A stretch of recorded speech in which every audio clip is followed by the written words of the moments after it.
Thưa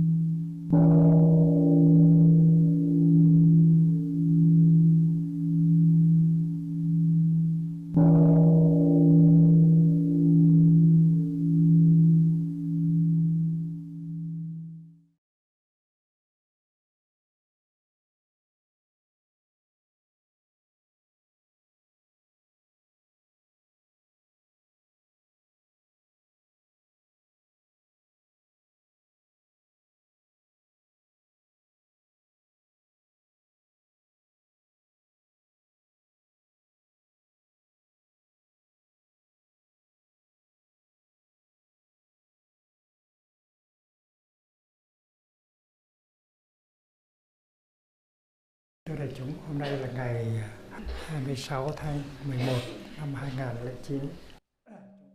Tại xóm mới của làng Mai trong khóa an cư cách đơn.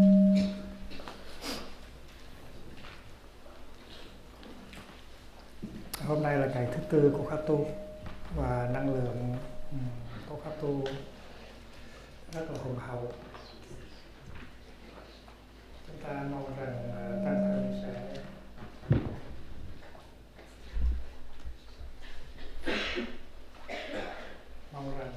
tăng thân sẽ giữ được cái năng lượng này cho đến cuối khóa tu, nhất là trong cái mùa Tết Tây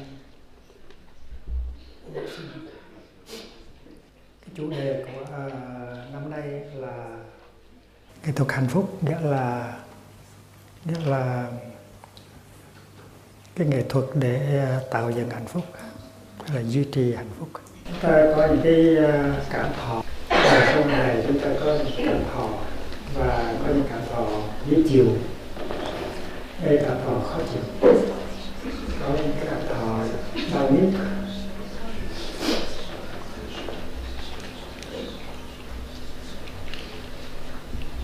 Và vì vậy cho nên hạnh phúc nó có liên hệ với trực tiếp với cảm thọ. Chúng ta có thể hình dung hạnh phúc là những cái bông hoa trong một cái khu vườn.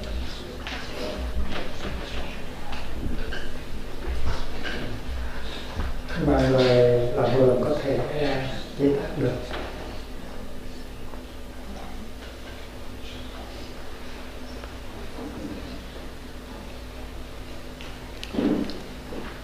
Nếu người làm vườn có thể chế tác được những cái bông hoa hạnh phúc thì người hành giả cũng có thể chế tác được những cái bông hoa hạnh phúc.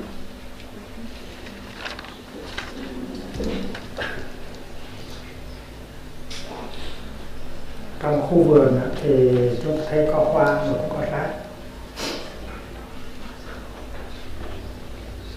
Và người làm vườn biết chế tác những bông hoa nhưng mà cũng biết xử lý những cái cọng rác. Tại vì giữa rác và hoa nó có một cái liên hệ.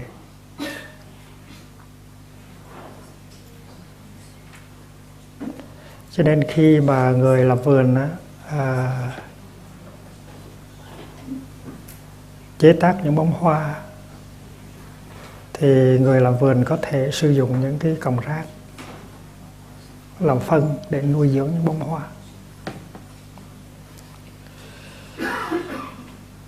Cho nên cái nghệ thuật tạo dựng hạnh phúc và duy trì hạnh phúc nó có liên hệ tới cái nghệ thuật xử lý khổ đau.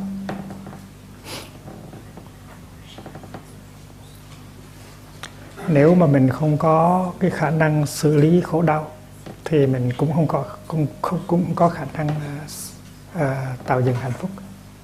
Hai cái đó nó liên hệ tới nhau.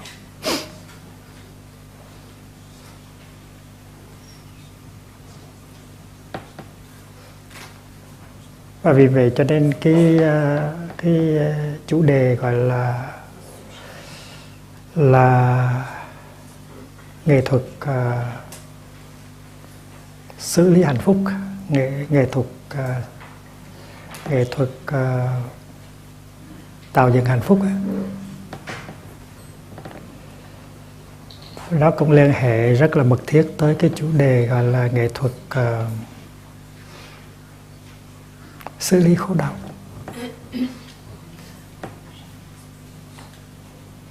Và chuyển hóa khổ đau. Nghệ thuật xử lý chuyển hóa khổ đau.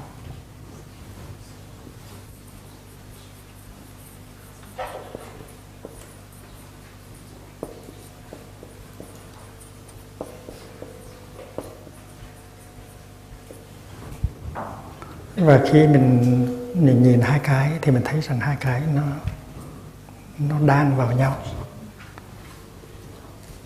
Và mình thấy rằng khi mà mình biết tạo dựng hạnh phúc á, thì đồng thời mình cũng biết xử lý và chuyển hóa khổ đau.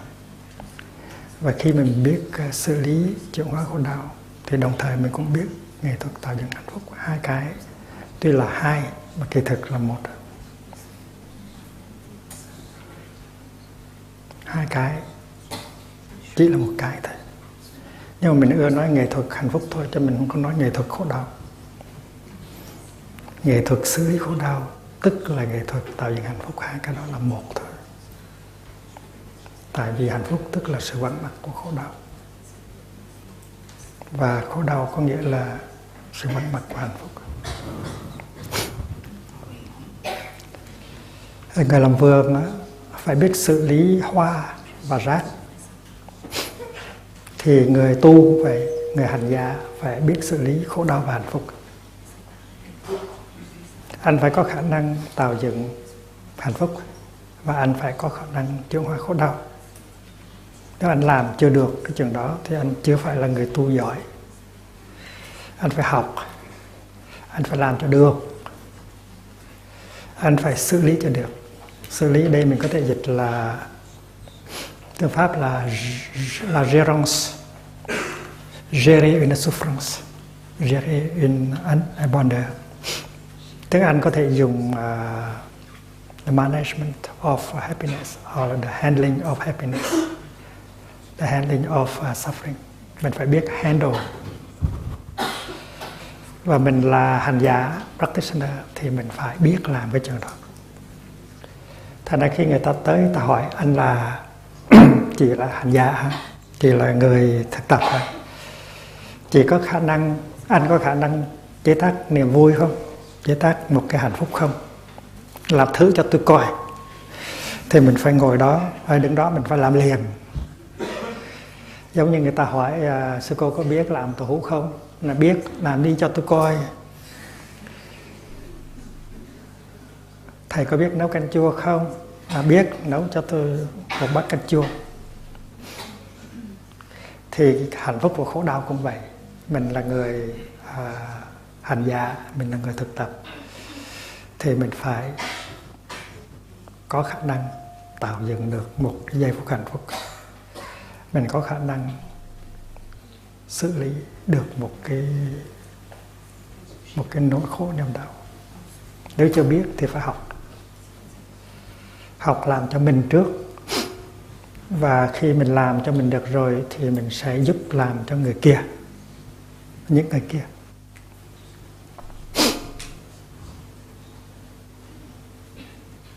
Người ta ưa nói the art of happiness, chứ ai có, người ta không có ưa nói the art of suffering. Nhưng mà kỳ thực á, hai cái đó là một. The art of handling happiness, the art of handling suffering. Hai cái chỉ là một mà thôi. Tại khổ đau và hạnh phúc nó tương tức. Người tu á, là phải xử lý cái thân của mình.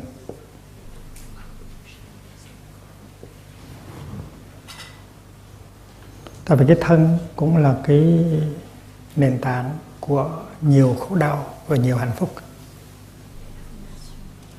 Cái thân nó làm phát sinh ra những cái thọ.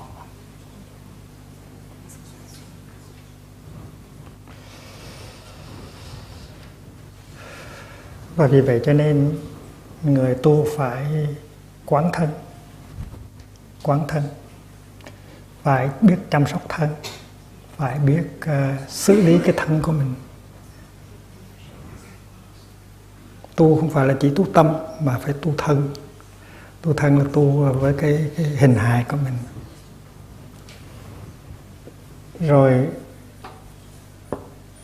người tu phải biết xử lý những cái cảm thọ, những cái feeling, những cái sensation. Ở làng Mai mình hay nói thân là một cái dòng sông. Mỗi cái tế bào trong cơ thể là một cái dòng nước, và cái dòng sông hình hài nó luôn luôn tuôn chảy.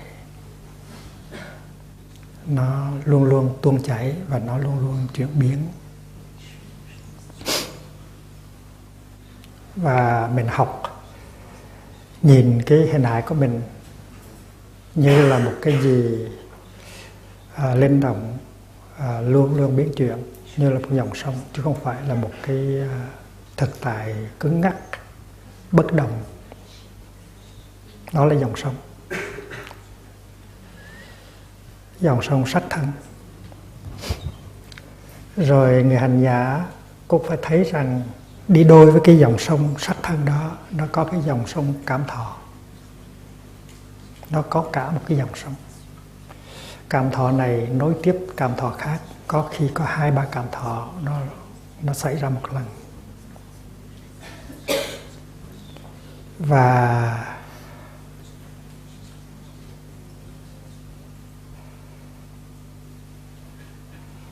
dòng sông cảm thọ cũng là đối tượng của sự quán chiếu, của sự săn sóc của mình. Và người tu biết quán chiếu và chăm sóc những cái cảm thọ của mình. Nếu trong dòng sông sắc thân nó có hàng tỷ tế bào, hàng tỷ giọt nước gọi là tế bào, thì trong dòng sông cảm thọ nó cũng có hàng tỷ cái giọt nước cảm thọ. Và mỗi khi có một cảm thọ phát hiện thì mình có thể nhận diện nó. Thì mình nhìn sâu vào nó để mình thấy được cái bản chất, mình thấy được cái gốc gác của nó. Thì mình mới có thể xử lý được nó. Rồi có một dòng sông khác là dòng sông tâm hành. Dòng sông tâm hành. Mình có cái buồn, cái lo, cái sợ, cái ghét. Mình có cái thương, mình có cái đủ thứ hết. Có 51 cái loại tâm hành.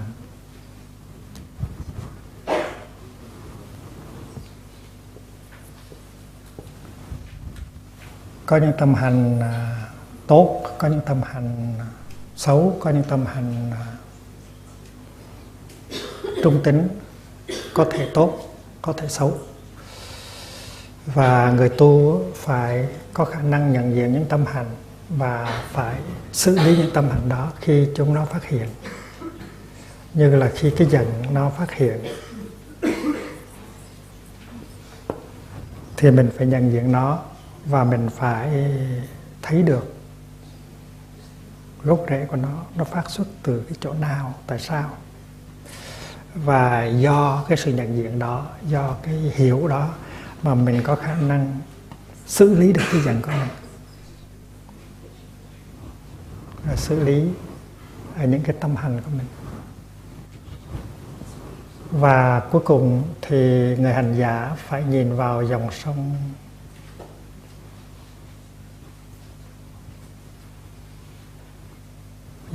Pháp, tức là dòng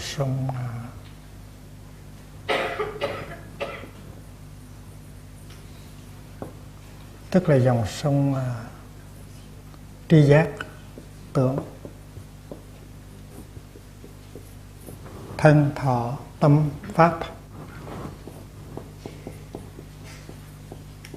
Pháp tức là đối tượng của tri giác.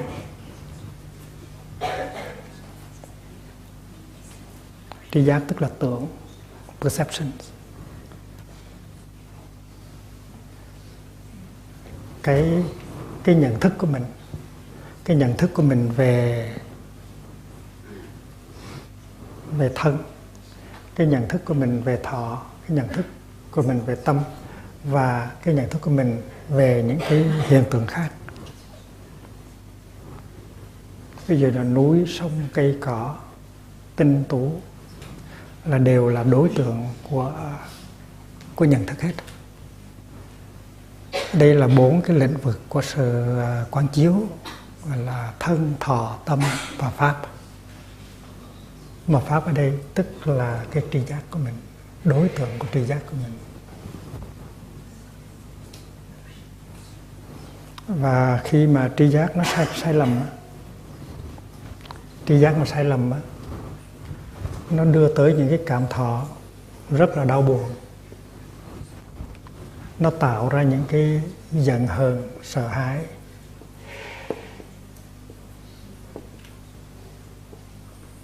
Và lo lắng.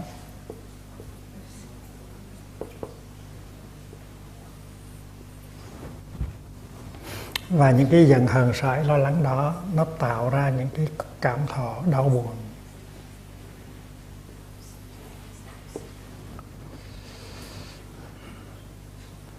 Và cái thân mình cũng vậy, thân mình nó có thể chứa đựng những cái sự căng thẳng,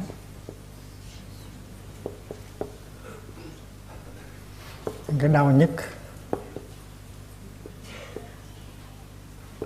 những cái bệnh tật,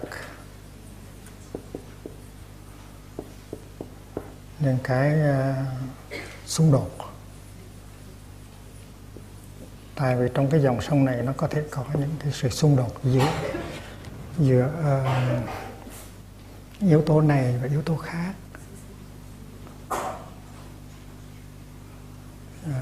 Những yếu tố đất, nước, lửa, gió nó không có đều nhau, nó xung đột nhau.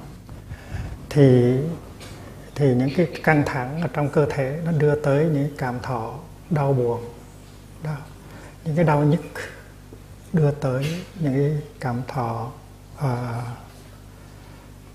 đau đớn, cái bệnh tật cũng vậy, và những cái xung đột ở trong cái cơ thể của mình nó cũng đưa tới. Thành ra nếu mà không có biết chăm sóc thân và tâm hành và tri giác á, thì là ở đây có rất là nhiều cảm thọ đớn đau nó phát sinh ra.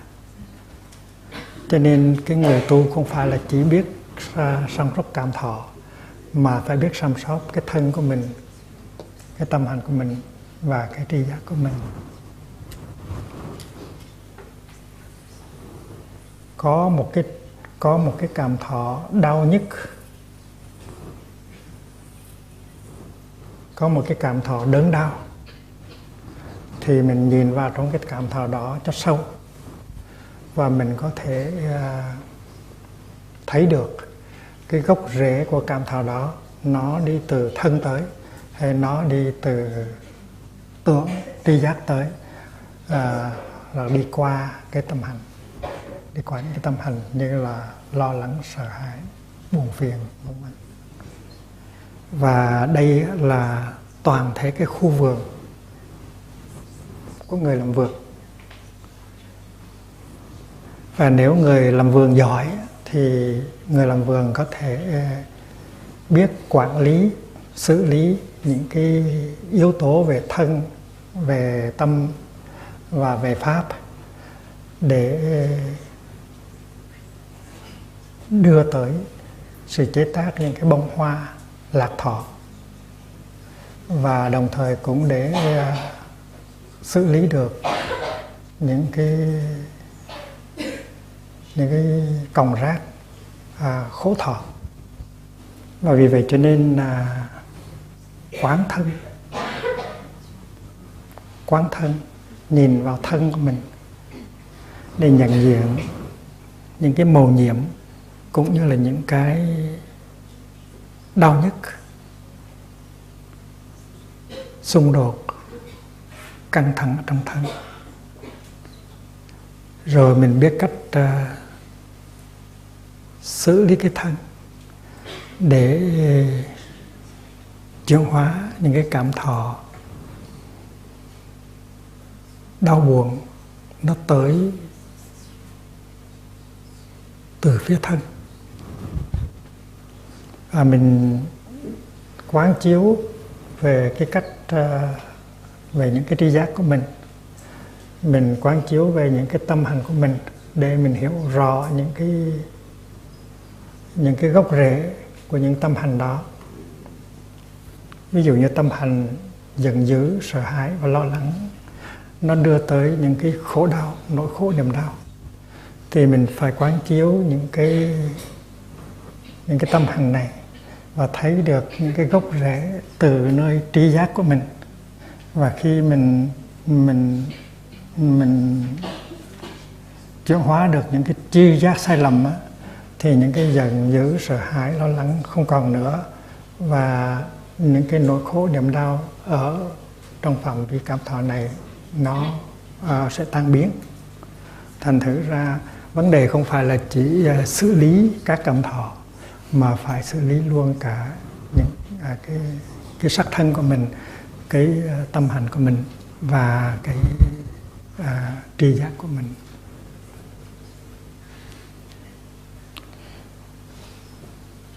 Khi mình học về duy biểu thì mình biết có bao nhiêu những cái tâm hành này. Mình biết về cái bản chất của từng tâm hành, như là cái giận, cái sợ, cái lo, cái tham đắm. Và mình mỗi cái tâm hành như vậy nó phát hiện thì mình phải nhận diện nó cho được, mình phải gọi tên nó cho được, và mình phải biết được cái bản chất của cái tâm hành đó. Rồi mình phải nhìn cho sâu để thấy rằng cái tâm hành đó nó phát xuất từ cái chỗ nào. Tất cả những cái hiểu biết đó nó rất là cần thiết để cho người hành giả có thể xử lý được những cái nỗi khổ, niềm đau của mình, và đồng thời có thể chế tác được những cái niềm vui, những cái hạnh phúc của mình. Nếu mà không có buồn á, thì sẽ không có sen. Cho nên nhìn vào trong sen thì phải thấy buồn. Và khi mình nhìn vào buồn thì mình phải thấy rằng cái buồn này nó có khả năng làm ra sen. Thì cái hạnh phúc và cái khổ đau nó cũng như vậy. Và sự thực tập của mình cũng như vậy. Trong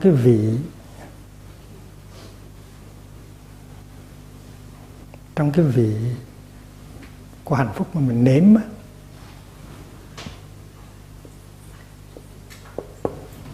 the taste of happiness, le goût du bonheur. Nếu mình quán chiếu cho kỹ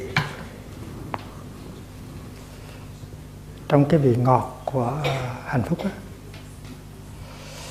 nếu mà mình quán chiếu cho kỹ và mình tiếp xúc cho sâu, thì mình có thể nhận diện được cái vị đắng của khổ đau. Và đôi khi cái vị đắng của khổ đau nó làm cho cái hạnh phúc đó, cái vị ngọt của hạnh phúc đó nó sâu đậm hơn. Ví dụ khi các sư cô nấu chè, thỉnh thoảng có sư cô bỏ thêm chút muối, và cái vị muối ấy, nó làm cho cái vị ngọt của chè nó đậm hơn.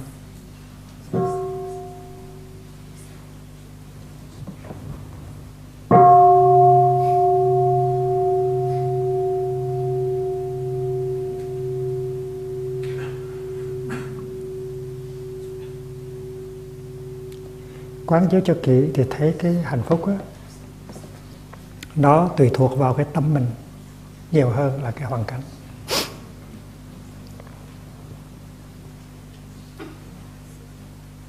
một cái gì đang xảy ra cho mình.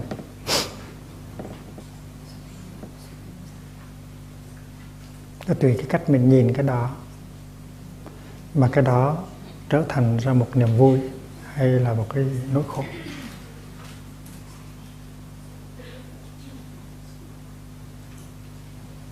Ví dụ khi mà quý vị mở cửa phòng của mình để đi ra ngoài và đi ra thiên đường ấy, thì cái cách mở cửa của quý vị, cái cách đi ra của quý vị, cái cách từng cái bước chân của quý vị tới thiên đường, tất cả những cái giây phút đó nó hạnh phúc hay không á, không phải là tại vì có cái cửa, có cái thiên đường, có con đường từ cửa tới thiên đường, có hai chân mình, có cái giây phút để mình đi, mà cái cách của mình nhìn cái sự kiện đó.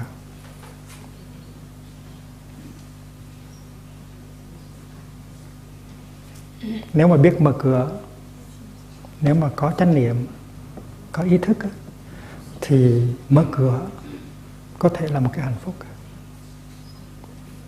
Rồi mình tiếp xúc được với cái không khí trong lành, mát lành ở bên ngoài, thì cái đó là niềm vui.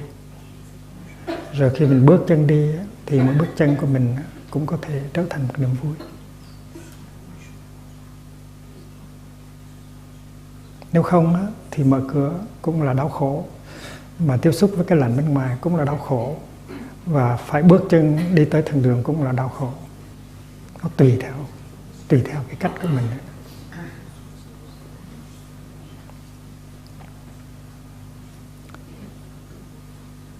Ví dụ trước khi mở cửa, mình nhớ lại tuần trước hay tuần trước nữa mình bị bệnh cúm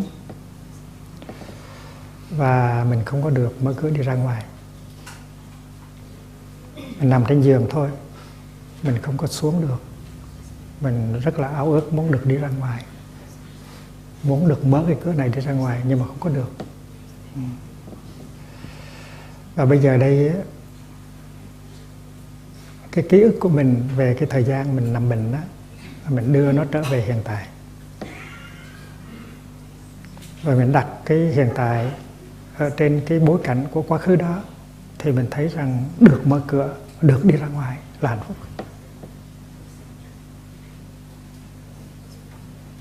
Còn nếu mà mình nói rằng là ở ngoài trời lạnh lắm, mà bây giờ mình ngủ chưa đủ mà phải đi ngồi thiền, thì khi đó mình mở cửa ra cũng là cái cửa đó, cũng là cái cử chỉ đó, cũng là bước chân đó, nhưng mà mình không có hạnh phúc. Thành ra cái hạnh phúc đó do tâm, không phải là do cảnh. Quý vị đã thấy một cái xác chết chưa? Một người thân chết nằm ở trên giường. Hay là quý vị đã thấy một con thú hay là một cái con chim nó chết chưa? Dù mình là em bé 5 tuổi, 6 tuổi thì mình cũng đã có cơ hội thấy được cái chết. Một con chim mà nó chết, nó nằm cứng đơ, nó không bay được nữa. Một người lớn, một em bé như vậy, khi mà chết rồi thì cứng đơ. Dù mình có muốn làm cách gì đi nữa thì con chim đó nó cũng không bay lại được. Cái xác em bé, cái xác người lớn kia, dù mình có làm cách gì thì cái xác đó cũng có thể ngồi dậy được và bước đi được và nhảy được.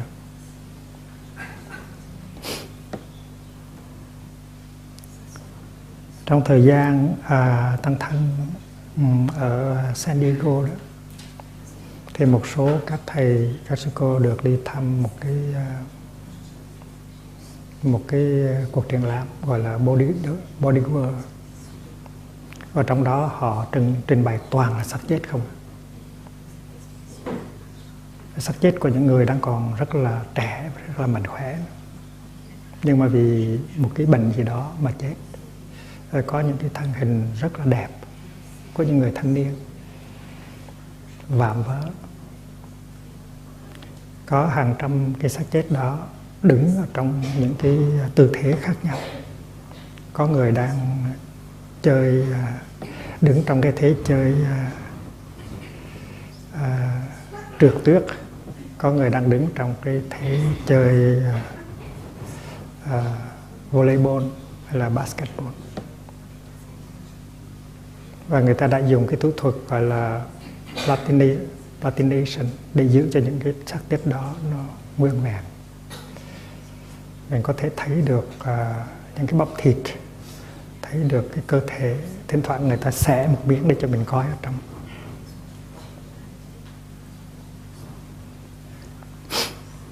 Thì đi vào trong cái cuộc triển lãm đó thì mình thấy mình tiếp xúc trực tiếp với những cái hình hài thiệt của con người. Có những người trẻ hơn mình, có những người còn trẻ lắm nhưng mà đã chết. Thì đi một cuộc triển lãm như vậy cũng giống như là 1 giờ đồng hồ, 2 giờ đồng hồ quán chiếu về cái chết. Và khi mình đi ra khỏi thì những cái hình ảnh đó nó đi theo mình. Thì mình biết rằng thế nào mai mốt mình cũng chết. Không chết vì bệnh thì chết vì già. Thì tất cả mọi người sinh ra đều là phải chết hết. Và khi mình bước đi một bước, và nếu mình có hình ảnh của cái xác chết kia thì mình thấy được rất rõ là đang còn sống, đang cử động được, đang bước những bước chân. Thì đó là một cái gì rất là mầu nhiệm. Và tự nhiên mình trân quý từng cái bước chân. Và nó có hạnh phúc. Mình thở vào,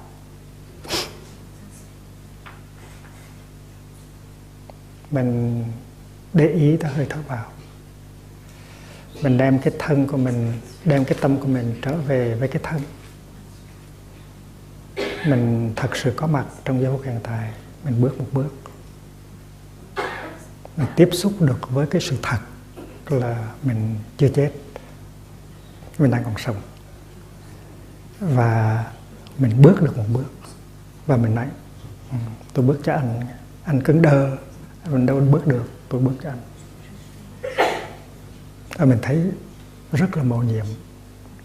Cái sự thật là mình bước được một bước. Tại mình đang còn là một cơ thể đang sống.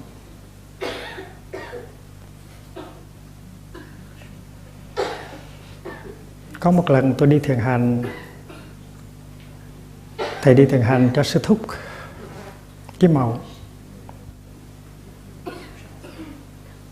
Mình được tin sư thúc Kim Mậu qua nhập viện trong thời gian mình ở tu viện Bích Nham. Và thầy đã đi thiền hành cho sư thúc. Bây giờ sư thúc nhập tháp rồi, đâu có đi thiền hành nữa, mà mình muốn đi cho sư thúc. Và những cái bước chân như vậy nó hết sức là mầu nhiệm. Sư thúc đi bằng chân của mình. Và mình trân quý những cái bước chân mà mình đang bước. Thành ra khi mình bước được một bước chân và thấy tất cả sự mầu nhiệm của bước chân đó, của một cơ thể đang còn sống, thì cái đó là một niềm vui. Đó là một cái lạc thọ, được đi những bước chân như vậy. Nhưng mà trong cái lạc thọ đó, mình tiếp xúc được một cái một cái hương, một cái vị. Trong cái vị lạc thọ đó mình tiếp xúc được một cái vị của khổ thọ, tức là chính cái thấy về cái chết. Nó làm cho nổi bật lên cái thấy về cái sống.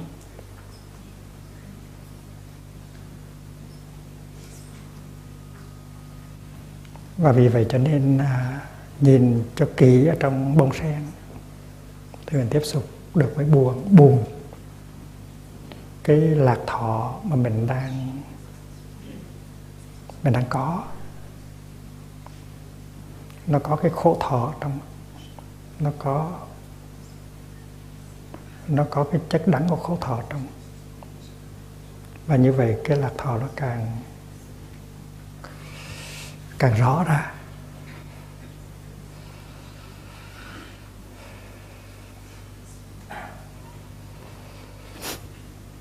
Cả tháng nay mỗi khi thầy thực tập cái 10 động tác chánh niệm á, thì thầy làm cho tất cả những cái người ở trong cái phòng triển lãm đó, mỗi khi thầy đưa tay lên thì tất cả mọi người trong đó đưa tay lên cùng với thầy một lúc.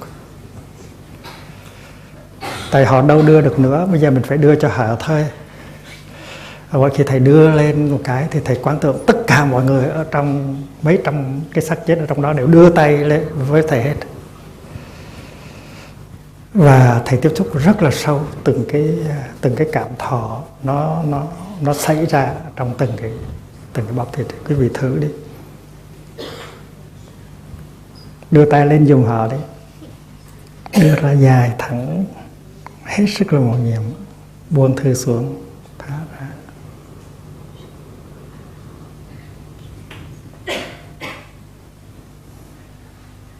Và thầy có khả năng làm như vậy suốt cả mười mấy phút.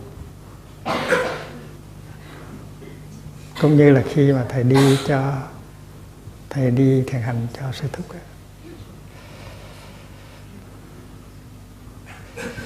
Cái vị ngọt của lạc thọ nó chứa đựng cái vị đắng của khổ thọ. Trong sen nó có buồn.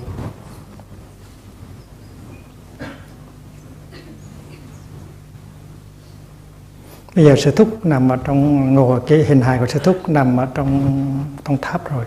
Sư thúc không có đi thiền hành nữa với mình nữa. Thì mình đi cho sư thúc. Thầy nhớ là cái hồi sư thúc qua Làng Mai lần đầu á, thầy đã đưa sư thúc đi thiền hành khắp nơi.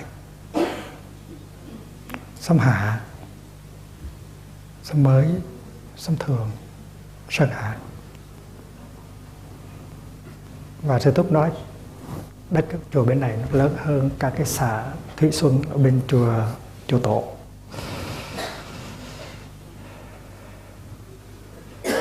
Và sư thúc đã nếm được cái pháp môn thiền hành, đã thấy được pháp lạc trong khi đi từng bước chân. Có mấy cái hình chụp sư thúc đang nắm tay thầy đi thiền hành rất là đẹp. Và sư thúc còn có cơ hội đi qua làng lần thứ hai, rồi lại đi thiền hành nữa, cũng con đường đó rất là mầu nhiệm. Bây giờ đây mình đi cho sư thúc thôi.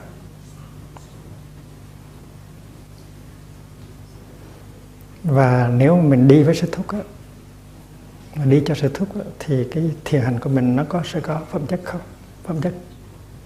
Hãy đi bất cứ cho ai, với ai cũng được. Và mình cũng có thể đi cho mình. Tại một ngày nào đó, nếu mình không có đi vô trong tháp thì mình vô chỗ khác thôi. Thì bây giờ mình đi cho mình sau cái giai đoạn đó.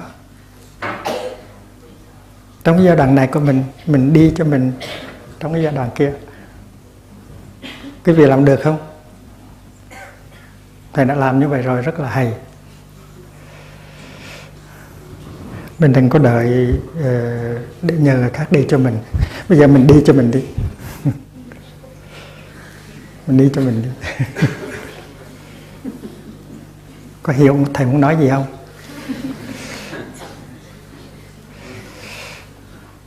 Đừng có đợi sau khi mình tịch rồi đi vô tháp rồi có người đi giùm cho mình. Bây giờ mình tự đi cho mình đi. Và vì vậy cho nên mỗi bước chân nó sẽ đem lại an lạc và hạnh phúc rất là mầu nhiệm. Và vì vậy cho nên cái mà mình khám phá ra là trong cái vị ngọt của hạnh phúc á, nó luôn luôn có cái vị đắng của khổ đau.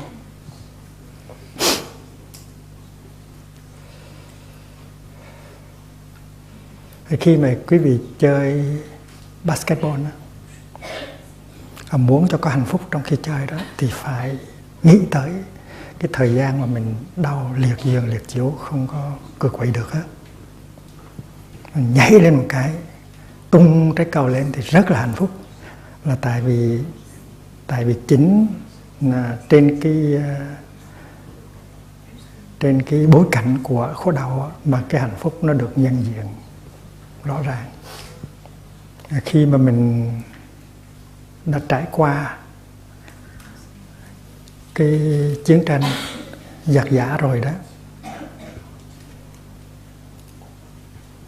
thì cái hình ảnh, cái kinh nghiệm về chiến tranh giặc giã là hình ảnh của khổ đau.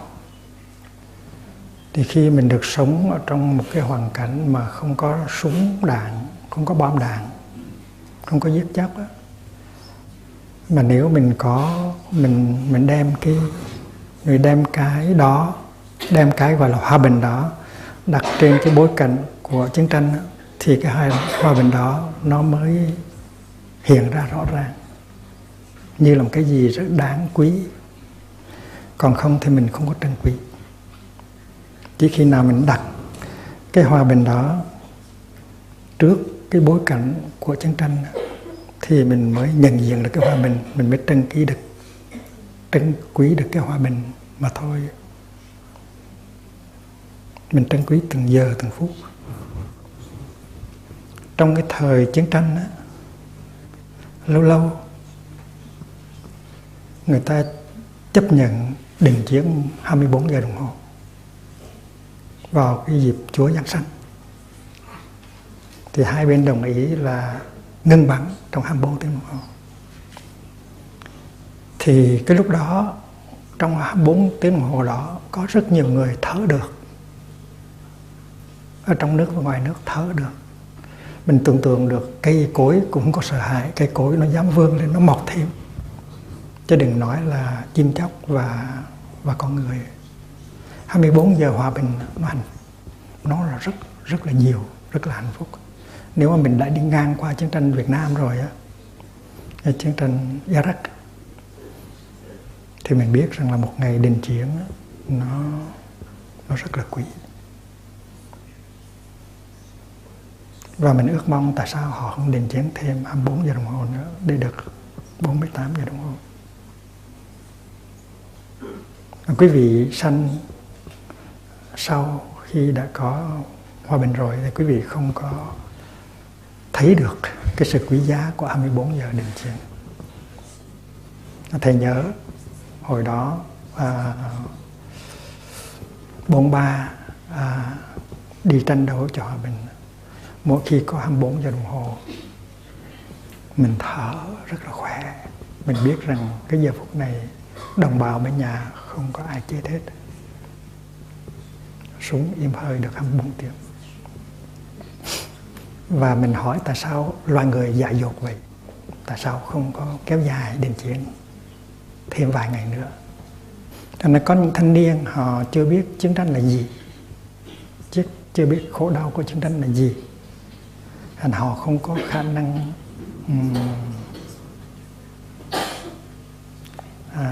thưởng thức, thấy được cái giá trị của hòa bình.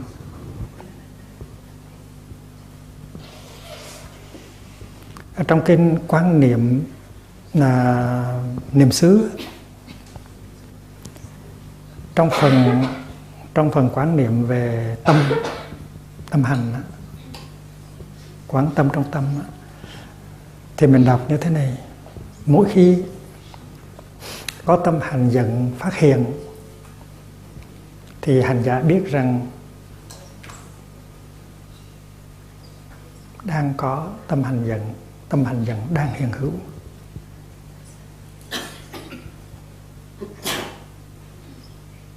Mỗi khi có tâm hành tham dục phát hiện thì người hành giả biết rằng có tâm hành tham dục đang có mặt. Và cố nhiên là những cái tâm hành giận dữ hoặc là đam mê, khi mà phát hiện thì mình phải nhận diện rồi, nhận diện để chuyển hóa, để ôm ấp chuyển hóa rồi. Nhưng mà kinh cũng nói rằng mỗi khi không có tâm hành giận dữ thì mình phải ý thức rằng tâm hành giận dữ không có trong tôi. Mỗi khi không có tâm hành tham đắm thì hành giả nói rằng tâm hành tham đắm hiện bây giờ không có trong tôi. Thì nếu mà mình đọc kinh không với tính cách của một kỳ vị hành giả thì mình thấy tại sao mình nói dư ra như vậy. Khi có tham đắm thì biết là có tham đắm, khi không có tham đắm thì mình biết là không có tham đắm. Khi có giận dữ thì biết là mình có giận dữ, khi không có giận dữ thì mình biết là không có giận dữ. Kinh cứ lặp đi lặp lại như vậy hoài. Mình có cảm tưởng như là rất là thừa, rất là dư, nhưng mà kỳ thực không có dư chút nào hết. Không có dư chút nào hết. Khi mà quý vị không có cái tâm hành giận dữ, lúc đó nó có hạnh phúc đó. Nhưng mà mình không có hạnh phúc. Đến khi mà có tâm hành giận dữ nó phát hiện rồi, mình mới biết rằng lúc đó mình đau khổ. Còn cái tâm hành giận dữ không có thì mình cho đó là thường thôi, không phải là hạnh phúc. Thành ra hạnh phúc tức là, trước hết hạnh phúc tức là sự vắng mặt của khổ đau. Hòa bình nó có nghĩa là sự vắng mặt của chiến tranh. Mỗi khi mình có một cái đam mê thì mình khổ lắm. Nhưng mà khi không có đam mê thì nó thảnh thơi vô cùng, nhưng mà mình không biết quý. Cho nên trong kinh nói rằng mỗi khi không có đam mê thì mình phải biết rằng trong tôi không có đam mê. Mình phải nhớ rằng có đam mê khổ lắm đó nghe. Quý vị có hiểu không? Cái câu nói rằng là trong tôi không có đam mê, nó có nghĩa rằng có đam mê khổ lắm đó nghe. Và nhờ vậy cho nên mình mới enjoy, mình mới có hạnh phúc với cái không đam mê của mình. Ở làng Mai mình hay nói tới cái chuyện nhức răng, đau răng. Nửa đêm lúc 2 giờ khuya, 1 giờ khuya, tự nhiên răng nó đau quá đấy. Và mình biết rằng cái ông nha sĩ không có mở cửa trước 9 giờ sáng, thành ra mình phải khổ từ bây giờ cho tới 9 giờ hòa mây. Thì lúc đó mình mới giác ngộ ra một cái sự thật là không có đau răng là hay quá, không có đau răng là mầu nhiệm quá, không có đau răng là hạnh phúc. Nhưng mà nhiều khi mình không có đau răng mà mình không có hạnh phúc. Nó theo nguyên tắc đó là mình phải thực tập như thế này. Tôi đau răng và tôi biết rằng khi tôi đau răng thì tôi biết rằng tôi có đau răng. Và khi tôi không có đau răng thì tôi phải biết rằng tôi không có đau răng. Và tôi biết rằng không có đau răng thì tự nhiên tôi hạnh phúc.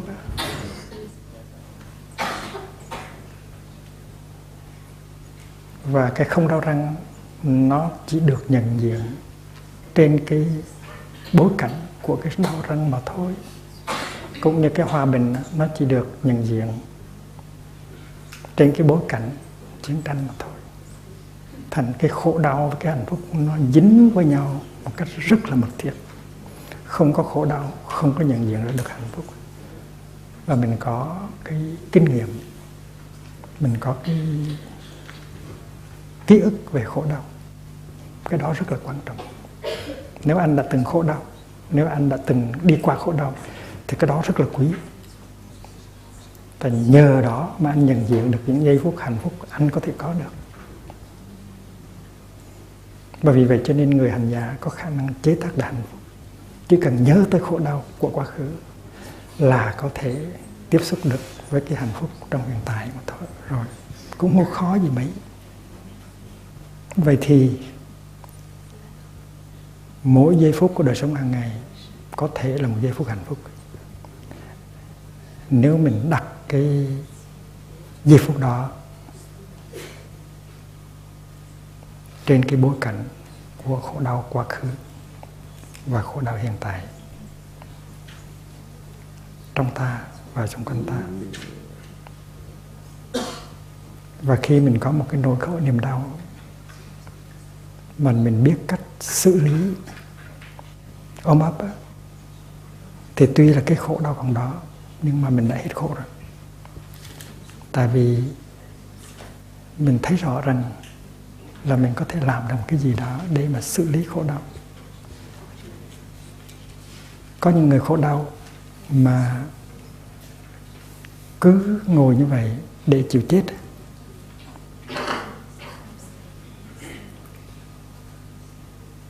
Cứ để cho cái khổ đau nó tràn ngập, nó chế ngự, nó nghiền nát mình. Còn mình là người hành giả, mình biết làm cái gì đó.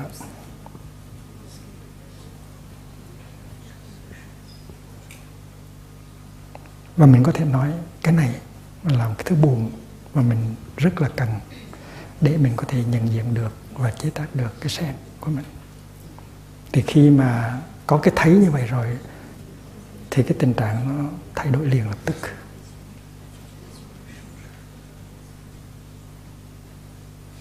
Cho nên người hành giả phải có khả năng quản lý cái khổ đau của mình.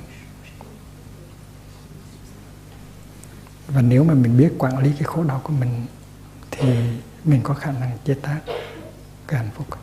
Hai cái đó nó dính liền với nhau. Chủ nhật này mình sẽ học đến Pháp Cú. Pháp Cú thí dụ chương thứ 39, tức là chương chót.